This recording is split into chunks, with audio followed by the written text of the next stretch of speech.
Danny's late Yeah, Danny's late to for being being late. late. Big fucking surprise. Yeah, I feel like we could have foreseen this. Solve my We personal only problems. scheduled this a week ago I mean, Hey, and with to be more confirmed. plenty of accurate, notice. to be more accurate, we scheduled this over like a month ago. You are correct.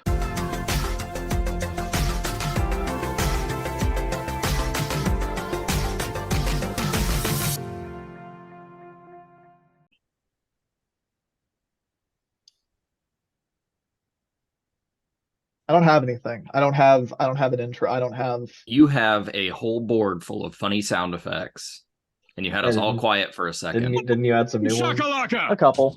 Winner. It really whips the llama's ass. I like that one. EA Sports. It's in the game. May I have your attention, please? Anyway, it's time for game of the year. That's what we're all here for. That's the category. It's all been leading up to this moment where we're going to be talking about the best games of the year. Cream of the crop. If you've been listening to the sessions leading up to this, you can probably have a pretty good idea of some of the games that we're going to be talking about. But we are going to each list off our top 5 reverse stacked ranked games of the year. As much as I would like to do a top 10, that is just not reasonable. But honestly, as the years have gone by, I've come to really appreciate the top 5 list. The cuts really matter when you're having to get to a top 5. Like I don't feel as strongly about my 6 through 10. Like I honestly feel like those kind of get rearranged. But like the idea of something needing to break through into the top 5 feels really good. It feels like it achieved something. And to that extent, I would like to talk about a game that only came up for me in a couple of previous categories, but it is my very firm number 5 slot. In 2011, I fell in love with a game called Fallout New Vegas. And at the time, I thought Fallout New Vegas was really, really good just because it was a Fallout game, because the shooting the guns is fun and doing that stuff is wacky and nutty. But as time has gone on, I have come to appreciate the reason Fallout New Vegas is good is because of the writing. So to that extent, when Mr. Josh Sawyer is doing another game that is Pentiment, I found myself extremely, extremely enjoying it. Pentiment is absolutely wonderful.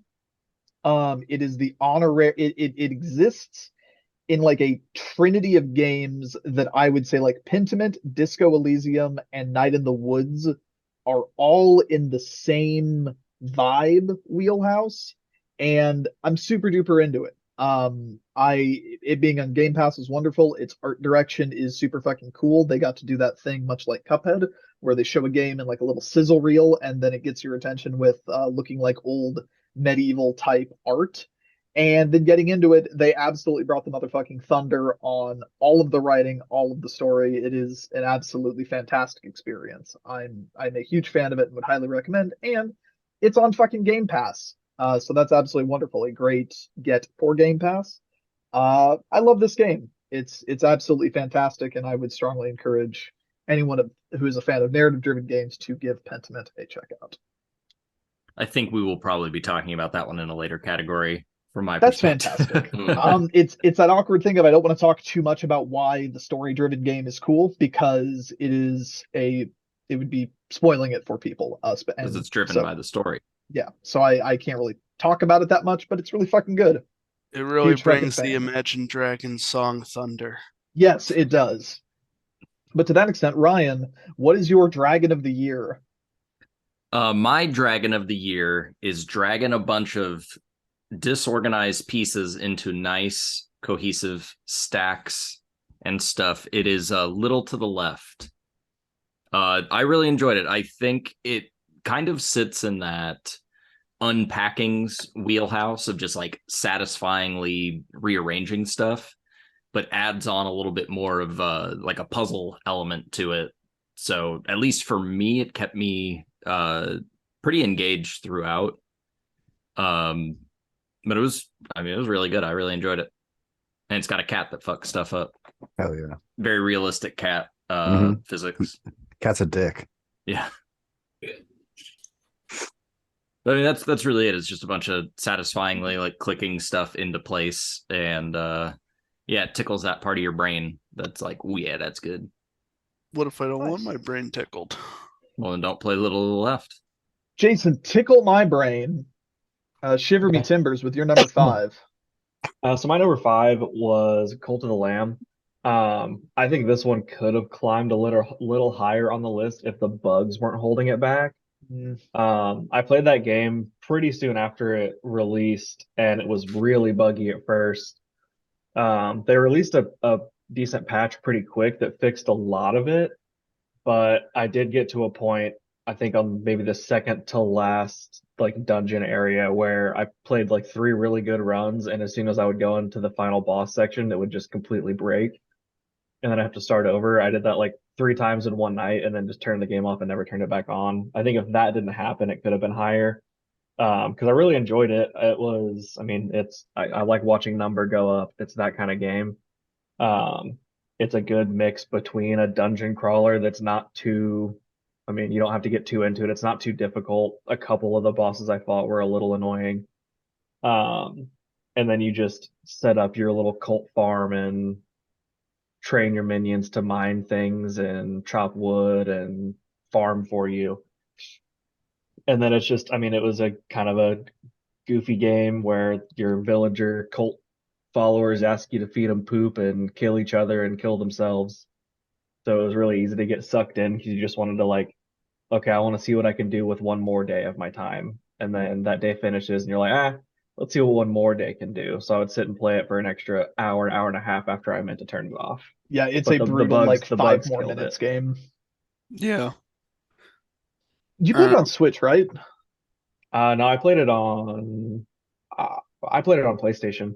Oh, okay. I picked it up on Switch Yeah, I played it on when I was on PlayStation. vacation, and because that's when everyone got into it for a week, and I needed to strike while the Mhm. iron was hot. And I had the bug where not all of my followers were going into the church, and I didn't even know that Yeah. that was a bug, and that Yeah. was the only like bug I ran into. Yeah, and that one was one that got fixed pretty quick, like within a week or two of the game Not coming before I out. finished it. But no, a lot of stuff like that got fixed, or like your mines could just like break and people would stop going to them. Like you couldn't assign your workers to go to Yeah. a certain mine that you had built. And I think they fixed that as well, but the crashing during the like actual dungeon crawling runs is what just kind of pulled me out of it. Yeah, that's a bummer. See, that's weird because I played it on PC and I don't think I encountered a single bug. What yet But again? it was otherwise a place- pretty good the game. the bugginess of PlayStation indie releases detracting from the enjoyment of them. Yeah. That's never happened before. No. Well, to that extent, Lily, what is your number 5 buggy mess? Well, me and Ryan are in a little boat because my number 5 is a little to the left. Ryan and Buggy I boat. are Okay, in a boat. eat my ass. In a Looks like boat. that boat doesn't have any grammar It lessons. sure doesn't. Yeah, it exactly what Ryan said. It's a fun little puzzle game. I definitely see myself just booting it up every now and then and just dicking around a little bit. It's got I want to fuck with dailies. it. Yeah, Wait, it's a what? good time. Yeah, Yeah. it's got daily puzzles. Oh, I want to fuck Huh. with that. Oh, is Yeah, that like it's- on everything? I think so. I got it on Switch. Oh, okay. I thought it was. I wasn't sure. I got it on Steam. I'd probably But- recommend going the Steam route because it definitely feels like it's made for a mouse. It's Yeah, definitely it's a 3090 and then just has to get every single game on the PC. it works. It works better. Also, I don't know if it's on PlayStation. Yeah, Sorry. it might just be a Switch and PC thing. I want to fuck with that. It sounds Yeah, cool. it's just Switch and PC. Yeah, I would Oh, get it on and PC. phones, maybe? That could work all right. Yeah, I think trying to do it, it doesn't have like Joy-Con or like motion controls. That Which would probably might- help. I think that would make it better because it's hard to like emulate doing the mouse thing on it. Yeah. It took a lot of getting used to for like the first part of that game. Yeah, it's very good. I would definitely recommend it. When are they going to make a little to the right? That's the sequel. Next year. Well, Danny, what is your I don't have a segue for that one. That's not a lot to work with. Let's My go a little to the right into your number 5. Yeah, there we go. Boom. My sequel for next year is Shakalaka! Pokemon Legends Arceus. Yeah, I was utterly charmed by that game, and it did pretty much everything I wanted a new Pokemon game to do. So, yeah, like it just it did Pokemon Breath of the Wild, and yeah, I thoroughly enjoyed Pokemon Legends Arceus. Not really much to say about it though. I didn't get a chance to check out Arceus, but I think like just on the principle that they tried something new in a Pokemon game, makes me at least respect it, and I want to try it more than I want to try Sword and Shield or Violet and whatever that other one is, Scarlet. Yeah. It's pretty neat. I know we talked about it in the previous category, but I genuinely I think that the mentality shift to being a field researcher and like a biologist as opposed to a Pokemon trainer does it so much good. Oh yeah. Like, and we said in that last category that it just like it justifies the gameplay loops in a way that being a trainer doesn't. Yeah. Because like the game isn't about the battles. It's about collecting Pokemon, which is like supposedly what the Pokemon games are all about. Is you find and befriend these Pokemon, and yeah, so like interacting with Pokemon on repeat doesn't get dull because it rewards you for it. It's taken like 30 fucking years, but they finally actually made a game about what Pokemon's supposed to be about. Don't worry, they won't do it again. I know, that's what hurts the most. They won't. But Hunter, what's a game that you still liked but still hurt you a bit? My number 5 that hurt me sexually, I guess, is Live Alive. Because it turns out if you remake a game that was good and you just make it prettier, it's still a good game. Yeah, let's talk about Dead Space. No. That's year. for That's next You year. gotta wait 12 calendar months for that. Plus, like I really like how Octopath looks, and like Square Enix seems real set on remaking these, on both remaking and making new games that look like it. So I'm down for that. I don't care that they showed off a screenshot of a Dragon Quest III remake and the background looks like a Windows XP background. Derogatory. It's a good looking Windows XP background. I'm a Windows Vista guy. I want them to keep porting and like remaking the old weird JRPGs, not I don't want the Final Fantasies, I don't want the Dragon Quest. Like, give me stuff that never got localized. Mother 3. Where's my Terranigma remake? Yeah. Though I don't know if the company that made that is even still around anymore. Where's Legend of the Dragoon remake? They didn't get a remake, but they got a port. I don't think so. I thought might have been something else. I'm gonna trust Hunter on this. You probably should.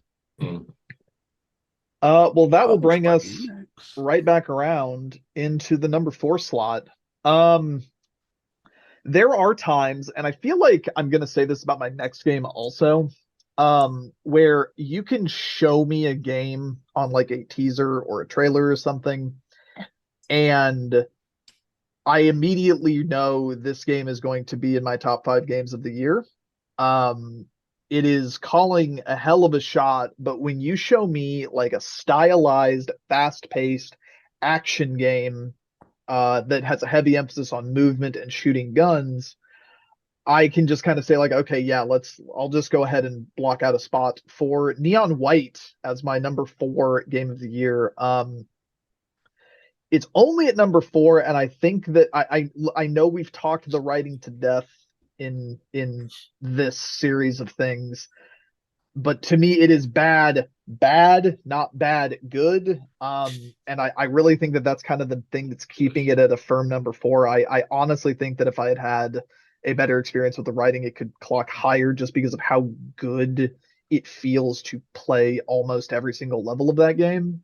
But to that extent, the gameplay makes up for its shortcomings in writing. Like the game feels sublime to experience. Like it was fun to complete the game and then go back and find all the presents, get all of the times. Like it was just fun for the sake of doing it, not even for like the rewards or the medals or the leaderboard chasing. Like I like that they add the presence to every level because it changes the way you look at everything, where you can, oh yeah, it's like, here's you going for a time, but then also what if you slowed down and tried to like play the game more strategically. It's just fun.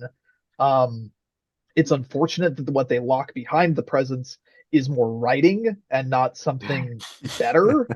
But honestly, that's where they lock the secret levels. Yeah, they do lock a few secret levels. But it would be nice if there were more secret levels and less cutscenes. But to that point, it's still just fun to do for the sake of doing them. It's fantastic. Neon White is an absolute dash game, and I loved it. I had a fantastic time with it. It's one of those ones where I don't know if I'm necessarily going to replay it ever again, but I will cherish the time I did spend with it.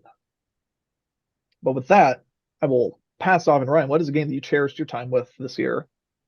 It is an absolute dash game. It is Neon White. So I mean, ditto to everything Dash said. I'm keeping up with the writing, but because I've heard it eventually it all kind of like gets better and clicks into place, but I haven't quite hit that yet. So And you're what do you mean? It's good from the start. I know how that story ends. It's still not great. I don't think it's so much like plot wise how it gets there, but like, you know, character interactions and growth, and you know how things be. How you tell a story, it's more than just the plot points. But other than that, I think the actual gameplay itself is super fun, super unique, great soundtrack. Just does a lot of cool stuff. And that's my number 4. At the end, you find out Yellow is John Cena. Oh, yeah. Spoilers. The Rumble was last night. The Roman Reigns storyline they got going. Roman's the hottest thing in the biz right now. It's incredible. Jason, what's your number 4? So my number 4. So I want to preface this that my 4 through 2 could still be mixed around, but I decided to go with it. No, you need to decide now. I am deciding. I decided to rank it based on just my personal enjoyment opposed to raw quality of the games. But I do think I could easily say like this one I'm about to say could be my second favorite. It's a personal list. But so for my number 4, I went with God of War Ragnarok. Yes. Why? Did you not? I've had some fears leading up till now. I've had some fucking fears. No, it is not my favorite game of the year. Okay, cool. No. It's his second favorite at best. Yeah. But no, I will say that it was very important that I played the first one and didn't just jump into the second, because I think that would have made it fall off pretty hard. But I mean, playing the first made me feel a little bit of a connection to the characters and stories going into it. I will say playing it right before was a definite problem, which I think, Dash, did you replay 1 right before 2 came out? I started 1 at the same time you started 1. Okay. But I finished it much sooner. Well, right. But I do think that probably hurt you a little bit. I mean, I know you disliked it for other reasons that you've stated, but I do think playing 1 right before makes 2 feel kind of shitty at first, because of how similar it is. I disagree. I think that's a reductive statement. But I mean, it's just because the combat is the same, so you're going right. I mean, it's just like when I played the Spider-Man games back to back. The second one didn't feel that great because I had just played the first one. But no, I think that's just a small part of the reason. For the first half of the game, it's definitely too similar, and I think that was a mistake, which is why it's not higher up on my list. But it eventually opened up, felt different. I mean, they changed the characters. Like, playing as different characters was good once they made it good, but it sucked pretty fucking hard the first couple times you did it, like we talked about already. And I think kind of giving you different sidekicks for some of the levels. So like every time you're Kratos, your side person's not always Atreus. They let you kind of mix in other people that you're working with, which was nice. And adding the weapons the other weapons in addition to what you already had. I liked. I know you didn't. But there were some weak spots in the first third of the game for sure. Like the first, I mean, the Atreus solo thing when you're dealing with the other giant girl is horrendous. Horribly written, horribly played. The gameplay is bad. The length of it was completely unnecessary. I will not argue against any of that. After I played that level, I did not play the game for at least another week or so because I did not like it at all. But after I came back to it kind of with a fresh feel to it, that's when I really kind of got sucked in. I think the game looks really nice, sounds great. Some of the character stories are really good, some are not. I think the Garm battle is one of my favorite things I've done in a game this year, outside of my top like number one game that completely blows this out of the water. But I do think it was good. I think it was fun compared to the first one. I thought it was different enough for me, but I thought it was a good game. You know what I would love the next God of War game to be? Give me 15 RTS. hours of Kratos and Brock. Just those Pokemon? two going on an adventure, going and meeting a water nymph or whatever. Delightful chemistry between those Brock two. turning his frying pan into a drying pan, and Kratos Classic. looking at him angrily. Brock and Oh, yeah. Sindri get such good play in Ragnarok. It's fucking Yeah. devastating how well they're written in that game. Yep. Yeah, they're the good character stories that I referenced, and I don't need to go into the bad character stories. Well, with that, Lily, what's a good character story that you would say is maybe the fourth best character story that you experienced this year, maybe? Well, I wouldn't say that Okay. because it's definitely not a character story the way that I played it. My number 4 is Vampire Survivors, which we have talked to death every day that we have done this so far. So I'm just gonna say it's a real good game, and I put a lot of time into it that I didn't expect to, and I liked it a lot. I hear Garlic breaks that game open. It does. Yes, it makes it playable easily. No, nobody says that. Well, Danny, what is a game that Is broken up. what's by the What's garlic. your number broke 4 garlic broke of the year? open? What tastes good with garlic? Broke open, huh? So my number 4 is I got a lot of quality time out of this game, but I feel bad putting it any higher because it had an original release outside of this year. It's Persona 5 Royal. Every category. It's legally it is eligible. It is Division legally 2. eligible. Legally because it got eligible. It's 2 not what ports that this rule year. was made for, because Tony Hawk was a full ass rebuild and remake, not a port of a port, but it's legally able to fall in there. It's legally okay, but morally wrong. Yeah, it's and that's why I couldn't put it in my top 3. But it is, I got 141 hours out of that game this a year. lot. I thoroughly enjoyed my time with Persona 5 Royal. If you haven't played it yet, play it. It's wonderful. I will not. If we go back to like 2016 or whatever, whenever I talked to death about Persona 5 the first time, yeah, it's a great game. Music slaps. Just game, like the visuals of it are gorgeous. I'm a big fan of JRPGs. It does the JRPG thing extremely well. I own 3 different physical copies of that game. It's very good, and I hate JRPGs. Persona 5 did come out 7 years ago, didn't it? Jesus. Was that was a guess on the date? Is it 2016 or 17? September 15th, 2016 for the original. Jesus. We were still working at GameStop when that came out. And then Royal came out 2019 on Halloween. Wowzer. Ooh. Hunter, what's a game that came out in Spooky. 2019 at number 4 on your list? Halloween wowzers. I mean, it did come out in early access. It was out in early access in 2019. Oh, It's God. Mountain Blade Oh. Bannerlord. because Okay. it officially exited early access in 2022. I feel like I've been That hearing you counts. talk about Bannerlord for 50 years. I mean, it took 9 years to get to early access. It was in early access for like another 6 or 7. That's crazy. Jesus. Congratulations. You But got it- it. Thank you. Thank you. Congratulations, Hunter. You did it. I Hunter worked didn't even very play hard. that game this year. I worked very hard on waiting. Because it turns out Mountain Blade is fun, and Mountain Blade 2 is also still fun.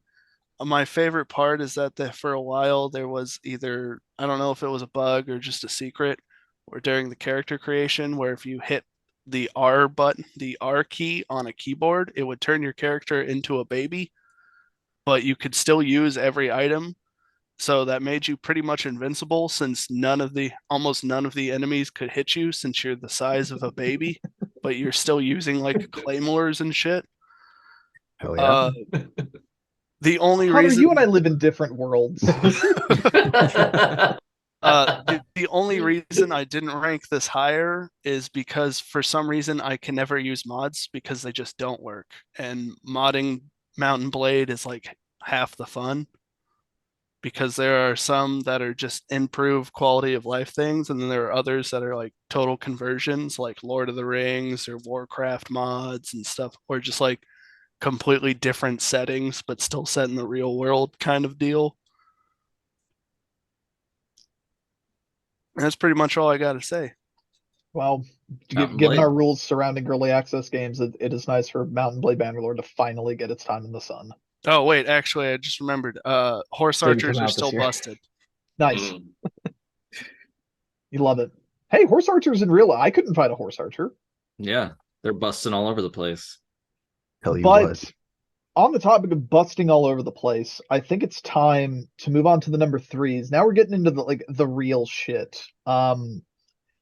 Once again, much like Neon White,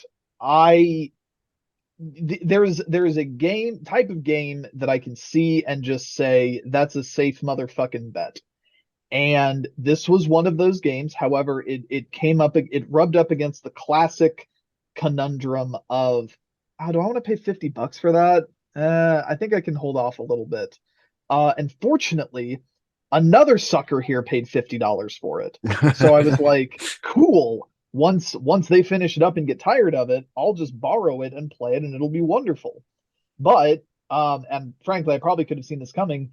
They Me. didn't. And it took so long that eventually the game just went on sale for $20 or $15 or whatever. And I'm like, fuck it, I'll just buy it. It's worth it. And I think even if I had played it in like February when it came out, it would have managed to endure the entire year. You do run into a bit of a Royal Rumble-esque situation with games where recency bias is always something to kind of combat. So things that come out later in the year maybe show up a little bit more in Game of the Year list than they should. But I'm pretty sure had I played Sifu at the release date, it still would have been able to persevere and make it to this number 3 spot. I don't know why you ever thought I was going to finish a game that you could borrow later. Yeah, what the truly, fuck? it was me making the mistake there.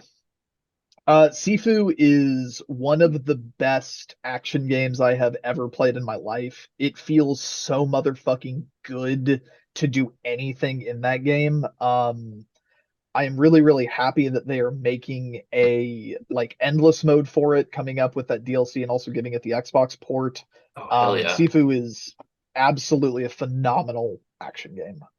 In that it is my Hotline Miami of the year. It is so fucking good. The punches feel good, the parries feel good, the dodges feel good, and reaching that level of quality coming off of their last game Absolver, which we've brought up a couple times here, which is like okay at best. They absolutely turned it around, and Sifu is absolutely incredible. One of the best action games ever made. Highly recommended for anyone who's a fan of that like just like tense action, like blink and you're dead, fuck up once and you're dead. I think it's maybe most comparable to something like a Sekiro almost, but I think that it does everything better. Like the combat just feels better, the parrying, the blocking, the dodging, it just feels better. and to out from soft an action game, I think is something to praise. But with that, Ryan, what is your number 3 that I know we at least will not have the same number 3 on because I know you didn't play Sifu? Ryan, bring True, back jelly. true. It's seafood. No, I'm on that seafood diet. I Sifu, I eat it. I see games, I play them. mine is the Spike Video Game Awards Most Addicting Game of 2022, and that's going to be Vampire Survivors. That one is another one that just kind of caught me off guard. Like, it was cheap enough that I was going to try it. Like, it had such a low barrier of entry. I assumed I wasn't really going to dig it, but it was like, for $3, like, whatever, it's worth a shot. And then I put way more time into it than I ever expected to, and then got Garlic, and then put even more time into it. But I'm kind of at this point where I'm waiting for the next, like, Garlic to happen. Which that's why it's chilling at number 3, because it's good, but I've hit another point of like, okay, I need something else to happen, and then I haven't gone back to see if that thing has happened yet. I need that new Pugnala. dopamine hit. I would say, might I recommend getting Pugnala? Yeah, I Pugnala got will Pugnala break it back before, open. like, a long time ago. Crack that game open.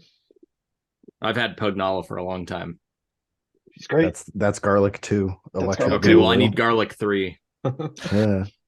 We're Three Garlic. The fucking No. Garlic Sigma Queen. Garlic 3 is like all NFTs and shit. But Jason, what is your Garlic 3? So my number 3 is what one might describe as an absolute dash game. Okay. It's Neon White. It's just it's just a good game. The writing's amazing. I know, kind of glossed over that, but it has a good soundtrack, just looks great, runs really smooth, and just is a very smooth game. And then I like the mixed in of the like puzzles for getting the presents, where you have to use your gun special abilities in the ways that they're not meant to be used to finish it. Like, I like that you can't get the present and finish the level Mhm. in the same run. Like, I like that it's not like you're limited to your abilities, so you have to use your guns wrong to go get the presents. And I think in a weaker game, I would call that padding, but Mhm. it's totally not. Yeah, like it's fun. I mean, I definitely got annoyed sometimes finding the present, like seeing where it was. But then once I could see it, it was really fun to figure out how to get up there. There were definitely a couple levels where I spent like 20 minutes just trying to figure out where the present was, and that was kind of annoying. But pretty much anytime once I could spot it, I was like, okay, what guns do I have? What abilities do I have access to? How can I get around to get there? So I really liked getting the presents, and they opened up the extra really good dialogue, and then getting the cool like individual bonus levels. Yeah, there were a couple presents that I felt like the solution for was really obtuse, but it's like maybe 2 across that entire game. yeah, That like I there was was- like, There was how the one that fuck was I supposed to figure that out? Yeah, there was one that was kind of annoying where you had to like, or at least the way I got it was just rocket jumping all the way up a really tall building. This was the Yeah. exact one I was Yeah. about to bring up. Like, Yeah. saying something Mhm. negative about a game I really liked. Like, Yeah. some of those Dominion presents kind of suck to get to. Yeah. But I still haven't finished it. I planned it. It's a really easy hop in and play. You definitely have to warm up again if you haven't played it in a while, because it is really quick reaction time and like lining everything up. So if you're rusty, it's pretty tough to jump into like the later levels again. But like I got it. I downloaded it right before I went on my trip to the UK over the summer, and I played it a ton on the airplane. I played it like every single night before I went to bed. So it's a really good handheld Switch game, which I know like definitely plenty of games really need to be played on the TV, but that game I've only played it handheld. Me too. Well, Lily, what is a game that you only played handheld? I mean, I guess you could say that.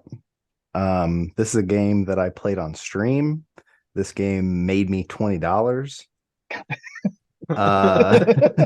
Paid for itself. This game, Actually, no, you I profited borrowed because it you from borrowed you, my copy. so it's pure profit, baby. And this is a game that scratched the itch in the part of my brain that wanted to play Fury. and it's Sifu. Everything that Dash said, everything that we have already said about it, it's a phenomenal game. It's the Hotline Miami of the year. I kind of liked Absolver, but not a ton. But like say it scratched that Fury itch that I have all the time. I always want to be playing Fury. Fury's So a great game. it was great. Dash's money, and I take it. Exactly. So yeah. Very Sifu good. rules. People should play that. I intend on picking up a copy for myself when the DLC is available. So yeah. Danny, what's a game that you plan on picking up when the DLC is available? At 3. Well, my number 3 that is Splatoon 3. Yeah. It's just it's a good game to, like, if you have 10 minutes to kill, just like hop into a match and dick around. There's plenty to do. If you like, there's multiple different modes of play in the game, and if you're tired of one of them, you can just hop to another. And yeah, like they had the like Table Turf Wars is just this ingenious little like side thing that I think a lot of people will ignore, but it's absolutely worth investing time in, as is every other aspect of that game. The customization and self-expression is in that game is expansive and vibrant. I haven't brought up before, but I do quite enjoy the aspect of slowly gathering materials to decorate your locker with. There's a side space in the game lobby where you get to go to your locker and decorate it, and you can see how other people have decorated their lockers. And yeah, it's just a like full cohesive world that that you get to experience in kind of any way you want to. And yeah, it's just a quality game. The one thing that is holding it back from being any higher on the list is that Nintendo Switch does not keep a good online connection a lot. What are of you the talking time. about? No one's ever complained Nintendo about knows what a Nintendo's computer online. is. And so when you are waiting in the lobby for matchmaking, there will be semi-frequent someone has disconnected from the server and you will be kicked out of your queue for a new match. And so waiting for new matches can sometimes take a little while, but it's only ever it was only once long enough that I decided, you know what, I'm just going to do something else. And there's plenty of non-online stuff to do in the game when that occurred. But for the most part, it's just like, oh, I guess I have to wait another 30 seconds and like hit the like queue up button again. So aside, like, if it weren't for that, it might have been my number 2. But yeah, Splatoon 3 is a good time, and I would really like to get Dash in there and see what the multiplayer with friends is like, because I haven't seen if they've actually improved that from Splatoon 2. We'll get there. We'll get there. Can you do Salmon Run whenever now, or is it Yes. still just specific times? No, you can do Salmon Run whenever. They also, I don't know if you guys saw in any of the previews for it, they do a thing in Salmon Run where like every 4th time through, you fight a kaiju. Like you fight a giant salmonid and you use the golden eggs as like grenades against it. And but it's not just every 4th time you go through, it's anytime someone in your party is on their 4th Salmon Run in a row. fun. I'm into that. Yeah, so you'll just like randomly run into this giant kaiju, and it's a very difficult battle. Like I've faced it many times and beaten it once. And so you're like the salmon runs kind of keep you on edge because they really fleshed that mode out in and the you can get good rewards from doing salmon run. Every aspect of this game has been like every mode of it, every aspect of it has been polished from prior iterations, and it shines. They still got a badass single player mode. Yeah. Yep. Good. The single player in Splatoon 1 was Whipped ass. hella ass. I would say so much ass. I think the single player from the Octo expansion of Splatoon 2 is probably a little stronger. Mm. But I've heard that from many people, actually. Yeah. I think the Octo expansion is like peak single player Splatoon. And then Splatoon 3 is in between that and the base single player of Splatoon 2. I didn't play Splatoon 1. I didn't have a Wii U. But the overworld between levels in the single player is also just kind of fun to like dick around in and like just do Splatoon platforming. So I think everyone can find something to enjoy in Splatoon 3. And it's a high quality game. Putting it at my number 3 best game of the year. Well, Hunter, Yeah. what is a number 3 high quality game that you have? My number 3 might annoy some people here since they might think it should be higher, because my number 3 is Elden Ring. And it would Really have pressed about that Elden Beast, huh? Well, not just that. I think the open world sucks, but plus Torrent is absolute shit. After Never a gave certain me problems. Works on my end. Works on my after a machine. certain point, I just started writing complaints on this little like server notepad Zane gave me, and I filled 1, 2, 3, 4, 5, 6, 7, 8, 9 pages. And it still made number 3. Yeah.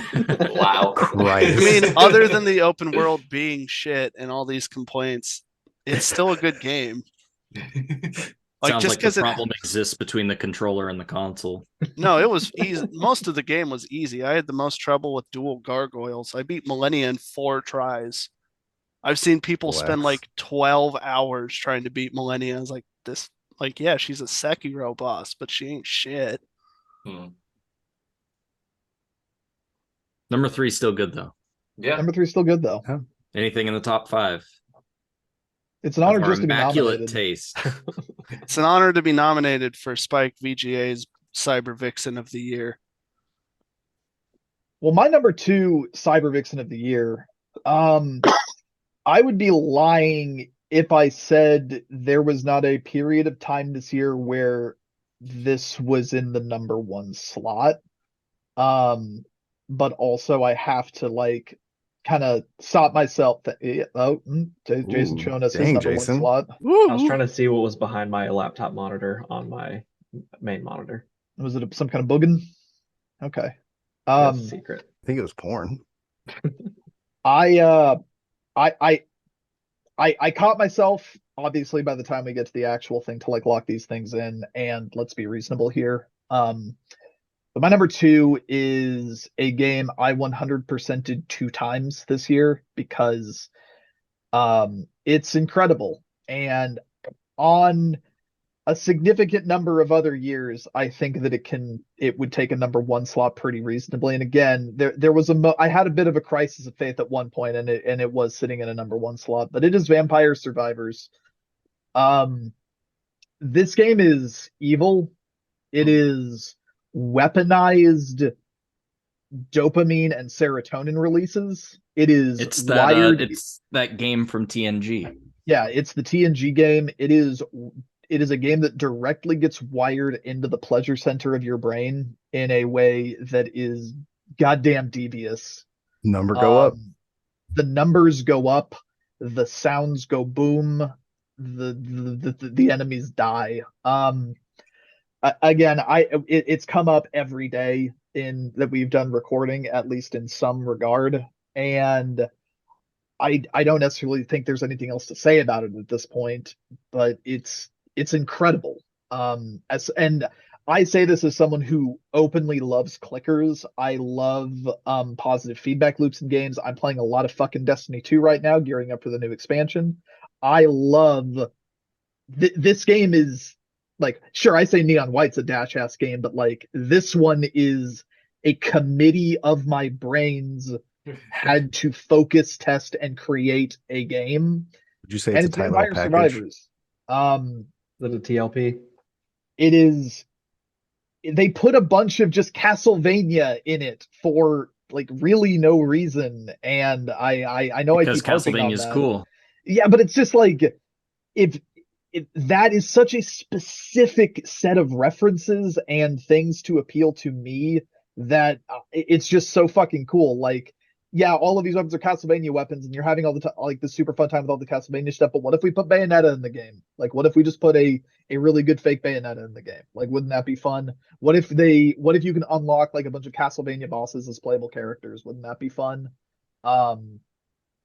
It's outrageous how good Vampire Survivors is, and I've gotten the DLC. I've gotten all the stuff in the DLC. It's super cool. I love what that new DLC does to the game. It makes me feel like they've kind of figured out, or he has figured out, what the next era of that game's content needs to be. I just think it's incredible. Vampire Survivors is a hell of a game. A video game ass video game. It is a good year for video game ass video games. As It's much like as I did a clicker, enjoy. but you can walk. Yeah, it's like a clicker, but you can walk. So it's a clicker walking simulator, is what I'm saying. They added Um, some agency into a clicker. What if they Yeah. made Edith Finch but good? Yeah, what if Edith Finch had a scythe? Wouldn't that be cool? Just But the with- sounds of like collecting little gems is like it's so satisfying. when It's the like little like chest, popping when you get the sound. super chest. Oh Yeah. man. Little fireworks on the super chest really does help sell it. What a good game. What a good game. Oh my god. Haircut. What? This thing's been Wow. driving me crazy in almost every one of our recordings. It's called hair. Problem solved. Mad lad. Yeah. Ryan, what is your number 2? I am shook. I'm flabbergasted right now. My number 2 was something I checked out just out of curiosity. Just like what the fuck could this be? I think it was on like some random E3 or Summer Games Fest stream that I think I was the only one who checked out. And it's exclusive to Netflix and it's on mobile. It's Poinpy. This thing had a fucking just like death grip on my brain for like a week and a half, 2 weeks when I first played it. And I got more addicted to wanting to play Poinpy than I did to like Vampire Survivors, which is crazy. But yeah, there'd be times where it's like I'm getting frustrated because I can't beat something and I put my phone down and I'd be like, yeah, I'm going to play more Poinpy.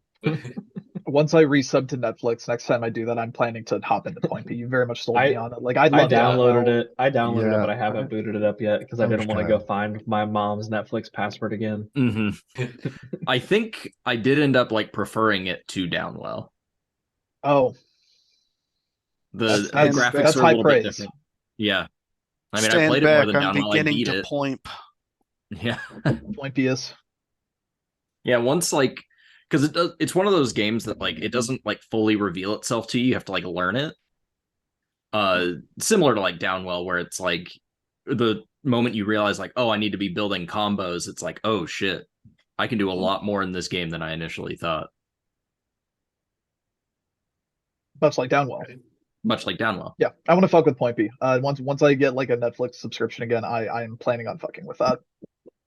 You very much sold me. But Jason, what is a game that you can try to sell me on, but you won't need to because I'm sure it's already something I've played? Already played and discussed. My number 2 is Sifu. He's On that seafood diet.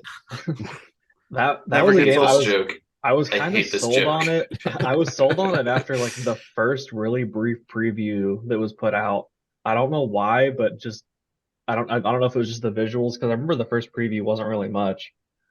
But as soon as I saw it, I was like, yeah, I'll probably pick that up. And then I never really looked into it. I didn't watch like reviews or like extended like information on it.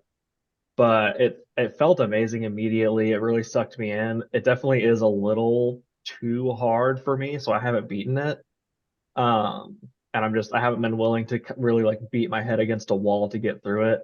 I will say I'm fairly confident I think I can get through it just because the first time I beat the first boss, I was like 75 years old, but then after a couple runs, I got it down to 23. So I think it's just beating each boss the first time is my problem, and then once I do it and kind of get it, I can whittle my age back down. And I just haven't really put a ton of time into that third boss. I've only tried to fight her like 4 or 5 times. If you beat the last boss on your first try, Dash will give you $20. I'm not doing that again. Make that Yeah, mistake make that one offer. fucking time. Yeah, he'll give 30. I paid $20 to learn to shut my goddamn mouth. Sorry, guys, I I- ruined it for everybody. I do still hop back into it every once in a while just to kind of refresh my like memory and get the feel back for it because it's fun. Like I'll jump in and just run through like the first level again or the club level just because they're fun to just kind of beat everyone up and smash bottles on heads.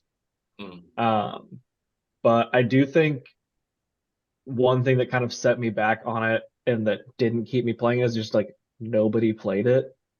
Like out of all of my friends that play video games, I have one friend outside of our group that got it and never beat the first boss because he was just struggling with it too much. Not And a true then- gamer. Babies. And then Dash and Lily both got it, played it, and beat it in I think 45 seconds. I'm pretty you sure gotta I find beat some it good- within 2 days. Yeah. I could So, not like- tear myself away. So from there it. was no bro opping time, which is what really heavily motivates me with gaming in general because I mean I get sucked into other kind of hobbies. So for a lot of video games, I end up sticking with them because people I know are also playing them and talking about them. So You gotta the find somebody who's Sifu- medium good at video games. Yeah. So Sifu didn't have any bro op ability for me, so I didn't have anyone to really talk about it with. Because I mean, the first chunk of time I was playing it, I was the only one I knew really playing it because you guys didn't get into it until Yeah, you bought a it bit at later. later. Like I got it at physical launch, so I didn't get Oh, it yeah, until I got it in like April or May, but I still got it a bit before either of you played it. But yeah, so that definitely set me back. I think if I had like 4 or 5 people all playing it at my pace, I probably would have stuck with it and beaten it by now. But it's just a great game. It feels good, looks good. Like the combat is really crisp, but there are times where I just feel like I'm getting my shit kicked in and I'm obviously just doing everything wrong. But no, it's a great game. I would definitely like $50 might be a lot. I don't regret paying $50 for it. I mean, I got the physical with like the nice case and the art book and everything. But I wouldn't push anybody else to pay $50 for it unless you've already like tried it and know you like it. Yeah, it's one of those things where it's like I don't think that price necessarily should translate to quality like in a direct way, but it's like with how much I enjoyed that game, I would pay $50 for the amount of enjoyment. Yeah, like I I'm got out of totally it, happy even though I with- only played it for like yeah. 2 days. I got I'm it totally at the happy same with time what I as got out of it. Yeah, I got it at the same time as Dash on the same sale, and I absolutely, having played it, would pay $50 for it. Like it's a it's a good So it's To time. your point it's a though, I game- would have a hard time recommending it to someone Yeah. for $50. Yeah, like I could see someone paying $50, getting it, not understanding and being able to play it at all, and then Yeah. play a couple hours and then you give up. But no, I think it's a great game. Like it's definitely one that I would have anybody hop in and play if they were like over at my house to see if they Yeah, like it. I'm going to be recommending this game for the rest of my life until they make C2. I see two, I eat it. C2, I eat. I'm on that C2 diet. Lily, what is your? I want to see your 2. Well, My number 2 in the year of our Lord 2022, a year that came with teasers for Skate 4 and just a hole in my heart. Session Skate Sim got a 1.0 release. And So it's good. Dash, that made no sound. That was wild. Yeah, the That noise was cancellation crazy. is crazy. That was fucking wild. Yeah, Zoom's really Um, good at like blocking out sounds. I thought you muted yourself. at Yeah, first.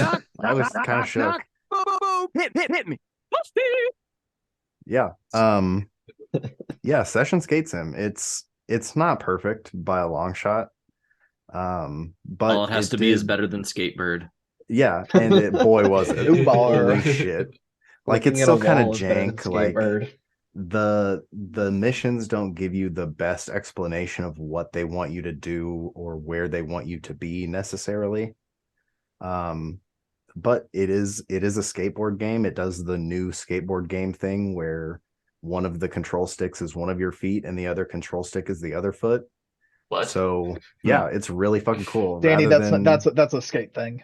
rather Huh. than I mean, doing kinda. it the way that Skate 3 does it, where one of them is like it's been so long since I played Skate 3, I don't even fucking remember. They do it that way, and it's very neat to have to kind of coordinate differently than you would in Skate. I'm trying to remember if Session was the one where I like played the demo, physically could not ollie onto a rail and then turned it off, or if that was a different skateboard. There I were think like that was 3 Session. games Well, that so came out that are like Session- Session. Session and Skater XL both have the same That's the other one. control scheme. It might have been Skater XL. I just remember there was one that I was excited for. Like, Did I you played it have for like one 15 red shoe minutes and and one blue shoe? Oh, I don't remember. This was a Okay. while ago. It definitely Describe wasn't the a 1.0 shoes, release. Jason. What's the It would've been- size? Follow It the would've money. been- It would have Are been they one before the Converse? 1.0. But I remember like I could not ollie onto the rail at like the place that it opens you up, and I was like, yeah, Yeah. this game's too hard and like too like not video gamey and more Yeah, like a simulation. So I had got Session and Skater XL both when they were still in early access, and booted them up and dicked around a little bit. And after coming off of Skate 3, it was insanely difficult to get used to that new control Yeah. scheme, especially because you have to use the triggers to turn. You can't use the sticks to turn because they control your feet.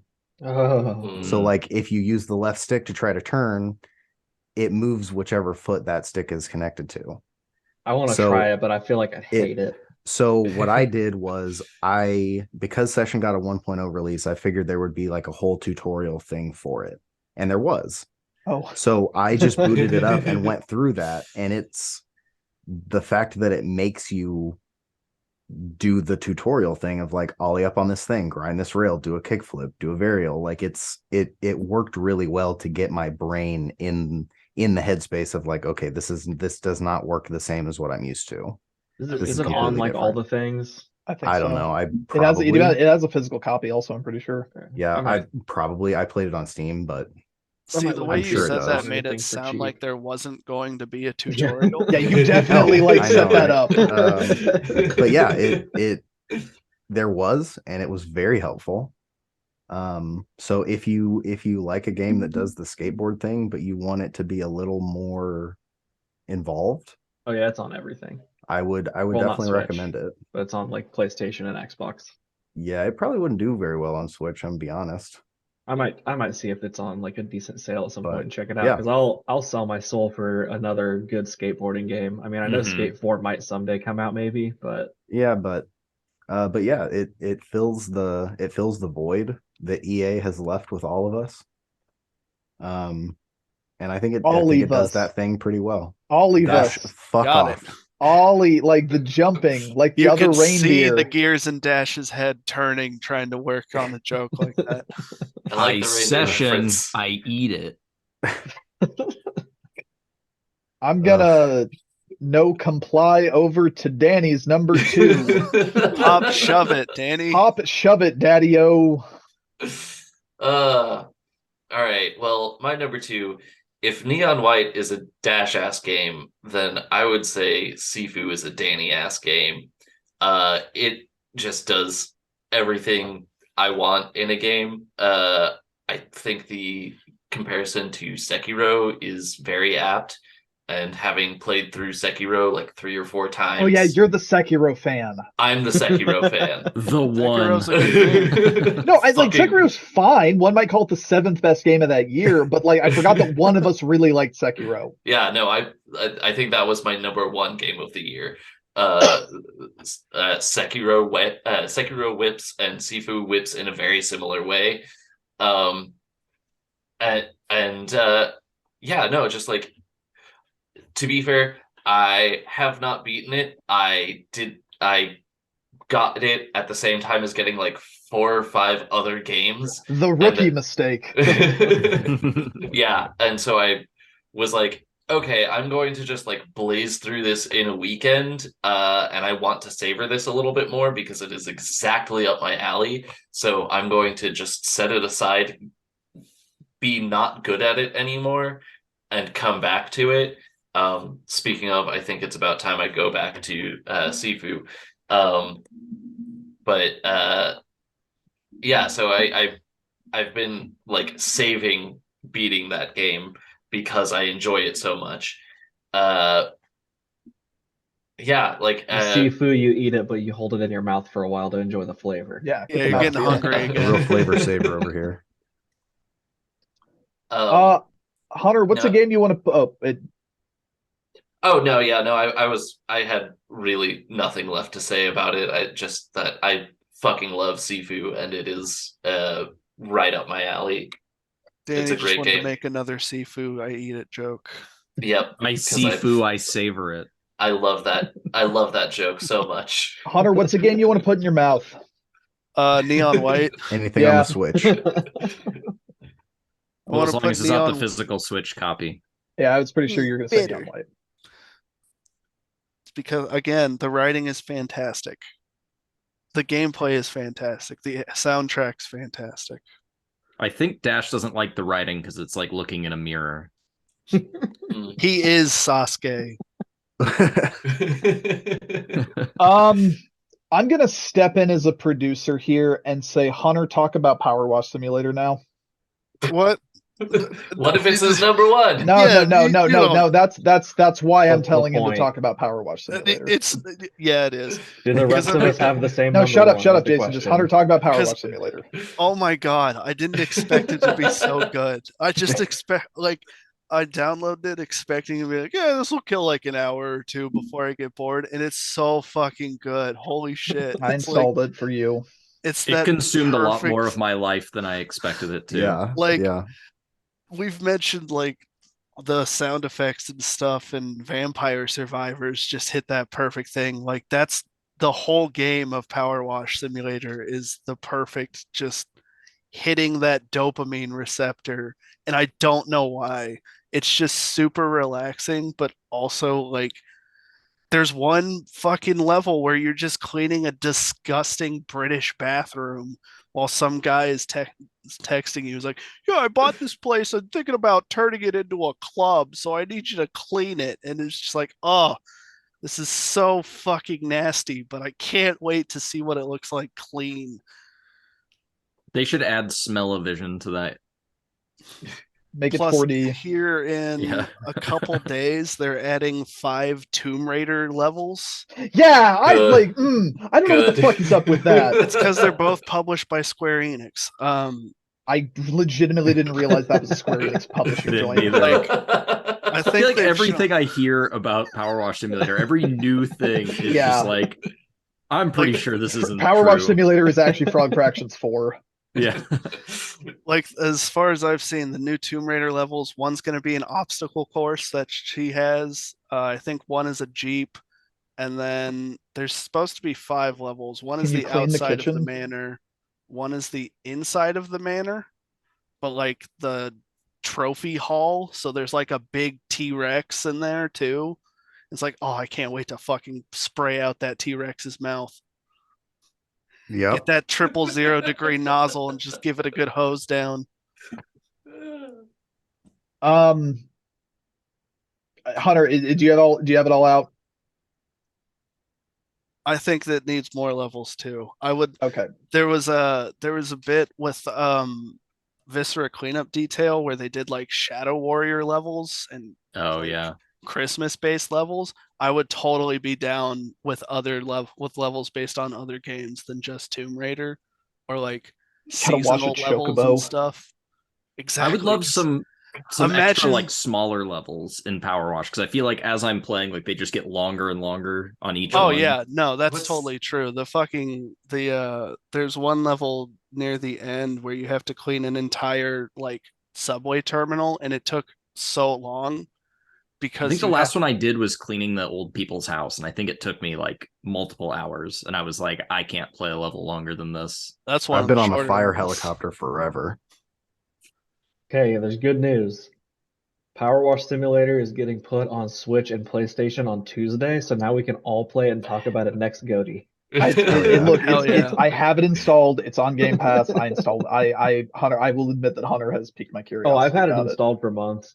It's got I cleaned four-player co-op. co-op. I cleaned the van and then I haven't touched it God since damn it! then. It's got co-op. It's a good time. Dash, It's I've got asked you co-op? multiple times if you wanted to play it with me on Look, stream. But you okay, say no. there was an era of Viscera cleanup I know, detail I in our remember friend Viscera group. cleanup It was detail. There the was not. worst era we have ever had. I remember hated that Viscera era cleanup. so much. Yeah, Yeah, but this how- isn't that. how- This I is How know, was it but an it has me era? scared. How is it an era if so many of us hated that game? Yeah. I don't know. We have a special brand of autism. Was it just Sean and the Briggs that liked Yeah, that it was game? Sean and the Briggs and Zach a little bit, I think. Mhm. I played it But we one hung out time at the and Beehive. didn't Yeah. quite like They it. got to control how the night went. That's yeah. Okay. Danny, am I out of pocket for what I'm about to do? Maybe, I don't know. You're the only one that I'm like not sure on. Stop being vague. Oh, dude. are The other you five of us talking have the about same number spoiling one. Elden Ring? No. It's time to talk about the number one. Yeah. Which I know Let's stop fucking around here. Dash will have Jason. I know Lily. 4 of us because they haven't said it yet what their number one is. Do you have Power that Wash. number one also? Yeah. Okay. Okay. Let's All talk right. about Yeah, so Elden how do Ring. we Let's wanna do talk this? about Elden Yeah. Ring. Do we want to each go through our personal notes before cutting in on each other, or what? I don't even know. So I'll I- I'll lead us in. I'll just lead Because like us I've got my own little blurb like I do for all my games. the game of the year process that Ryan and I have developed over the years was very critically stemming from one specific game of the year podcast that Ryan listened to. The reason we have these rules, the reasons we have these regulations, the reason we set it up this way is specifically to discourage everyone from saying the same things for every category. And as you all know, being in the game of the year chat, I have been harping on this particular X factor all damn year. Because never before, admittedly, when Hunter talked about the Elden Beast, I thought that we might not have a clean sweep here. But I have been concerned about what was going to happen when we got to this exact point. Of course it's Elden Ring. Of course it's Elden Ring. And Obviously. it is so obvious that it's boring. Like I legitimately, when I was talking about us omitting Elden Ring from the process, that was legitimate.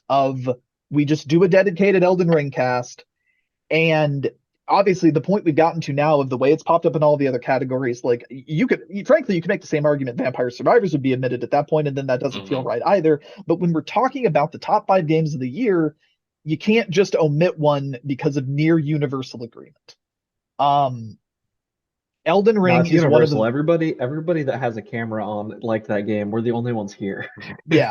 Hunter is a I'm ghost. the ghost in the of machine. Power Wash past. And like Elden Ring is one of the greatest video games that has ever been made. I agree. Full Something stop. finally replaced like Dark Souls, I think, in my like of all time ranking. This game should not exist. Everything about this game from a production standpoint should have ended so much earlier. Like this game got announced years ago and it's been in development forever. And they should not have made this much game from like as a product owner of a software company.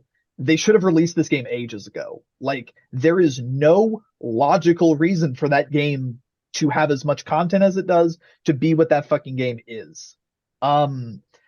To call it Breath of the Wild meets Dark Souls is so reductive but it is so obvious that the reason this exists is because of what Breath of the Wild set out to do. And while I love Breath of the Wild, I had a lot of qualms about that game. But the thing that I always said is like, well, Breath of the Wild's really good, but it makes me excited for what Breath of the Wild 2 is going to be. And Elden Ring is the first game of these post Breath of the Wild open world games to understand why Breath of the Wild was so magical. Mhm. Yeah, it wasn't just the pastel colors and the laid back soundtrack. There's a lot more going on in Breath of the Wild that makes it good. Yeah. Playing these And games it in the wrong wasn't. order. It also wasn't the like just non-linear progression.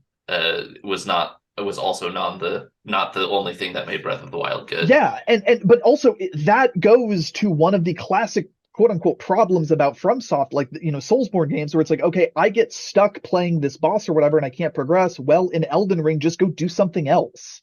Mhm. Like they have solved their own gameplay loop problems by moving it to this open world format, and it's unbelievable. Like it is one of the greatest video games that has ever been made. Like I talked about Disco Elysium earlier, and while Disco Elysium is still probably the better game that I played this year, they feel like two sides of the same coin of this is what a game can be from a gameplay perspective. Like sure, it's maybe like you wouldn't say that Elden Ring is the best video game ever made from like a narrative perspective, and that doesn't like discount what something like Disco Elysium or Pentiment or anything like that is going for. But like from a gameplay exploration and agency perspective, this is what it's all led to. Like this is the best video game from like a video game perspective. It is the greatest open world game that has ever been made. And like the way you can approach playing it from so many different angles of just like building your character differently and having a different style of gameplay, it allows a lot of freedom that like that just player agency is abundant in this game.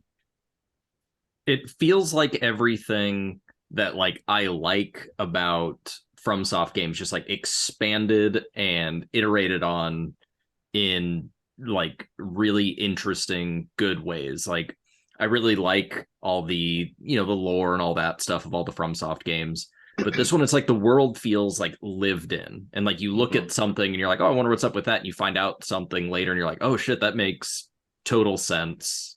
Like the world feels realistic, I guess. And hiring fucking George R.R. Martin to write the backstory, and then they came in and they're just like, okay, how are we gonna fuck all this up? Like, let's talk about what this world he created looks like 10,000 years later or whatever. Yeah, like, what an interesting approach to doing that.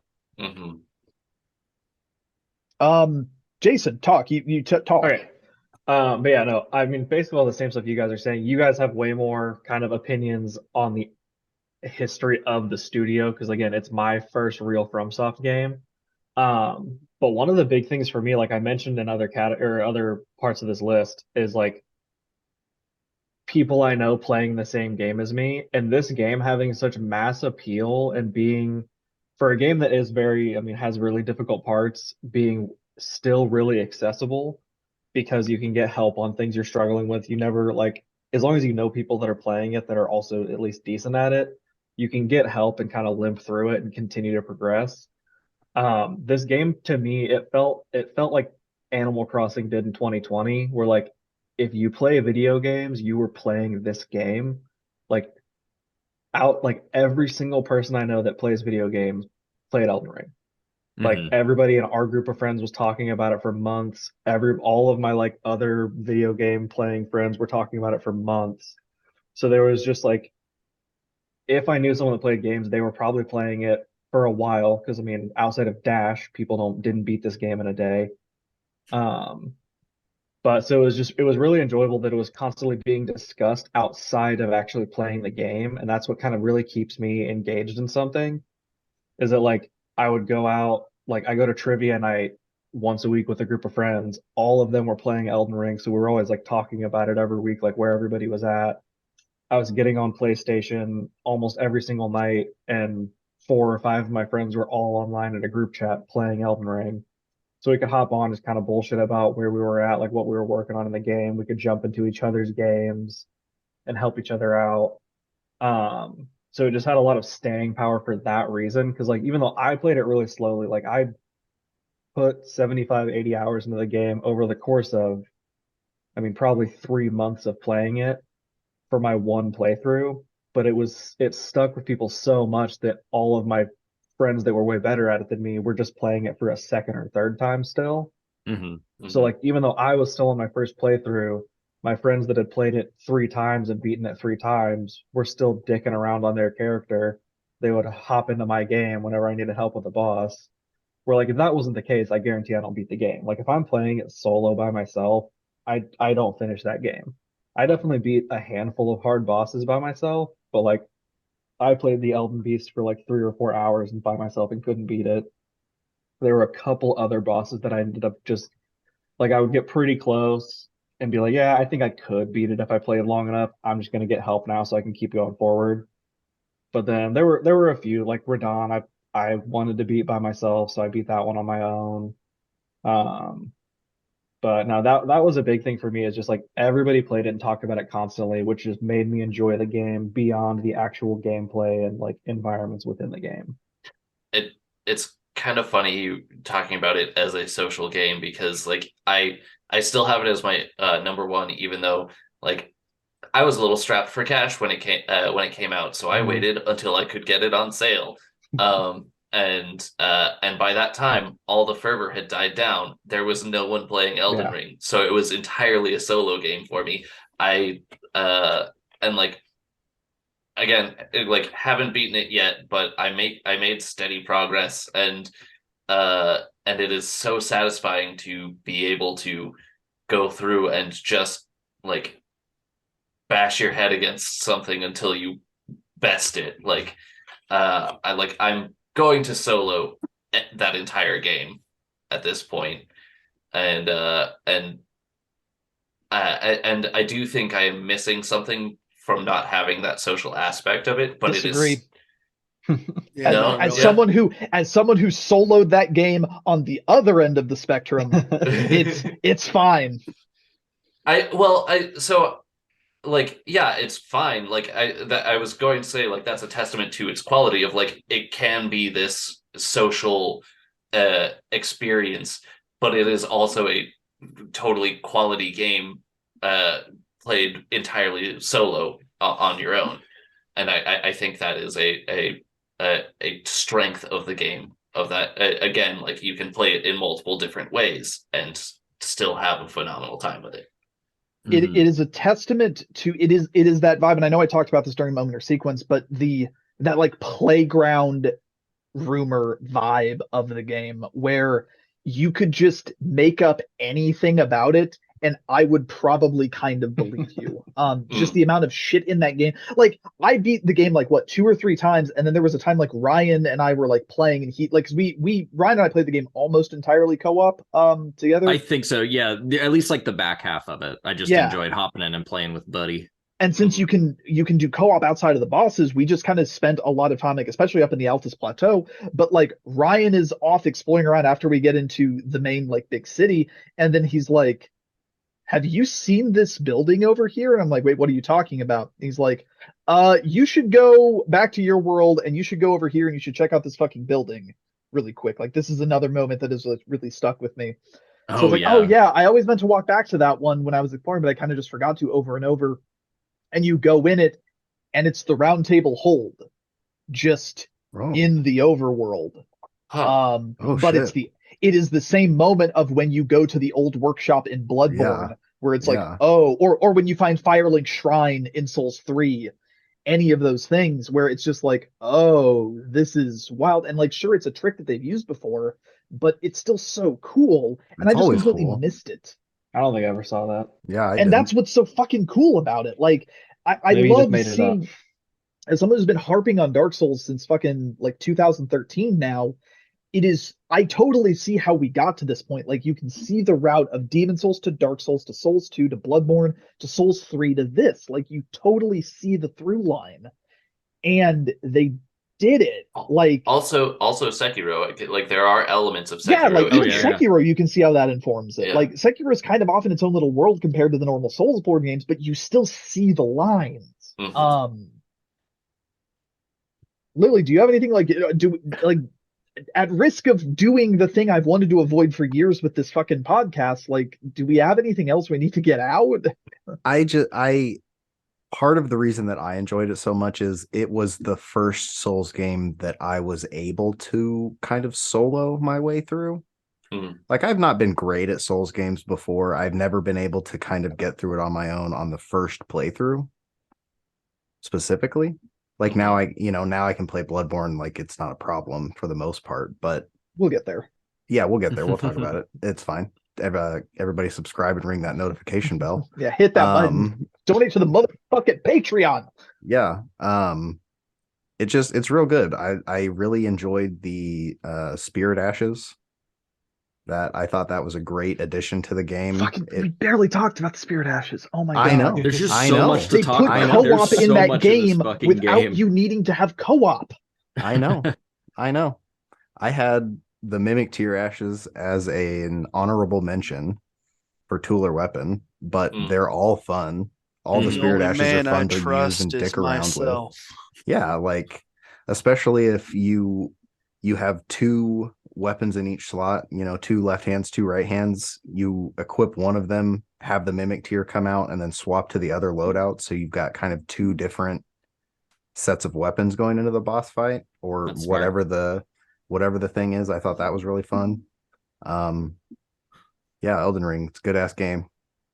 I think after thinking about it all year and really kind of like diving into the fantasy genre lately, like I think this might be my favorite single piece of like fantasy anything, any media, film, book.